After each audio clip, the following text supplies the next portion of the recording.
Ako na nga pala yung pinagpalang nabigyan ng 3 days na holiday off. Kaya naisipan ko naman ngayon gumawa ng puto para matikman naman nila sa bahay yung aking specialty.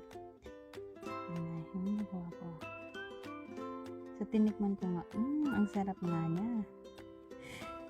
So, kanina nga pala, hindi na ako nakapagkuha ng video doon sa paghahalo ko, doon sa pag-steam ko. Tapos, ito na yung last na batch ng na-steam ko. Yan, tatanggalin na natin sa molder.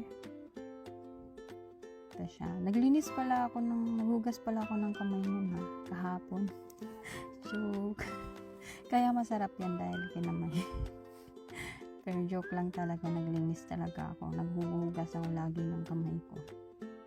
Pag ginagawa ko yan. So ito.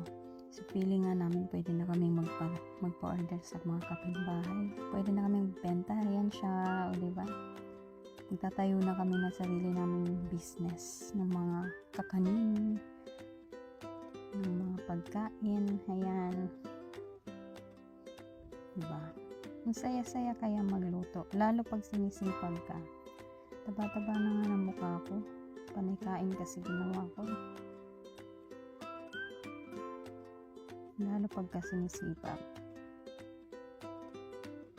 Ayan. Kausap ko nga si ate dyan, nagluluto din naman siya ng sarili niya. Pinakbet. So, ito tinigman ko ulit. Ang sarap nga.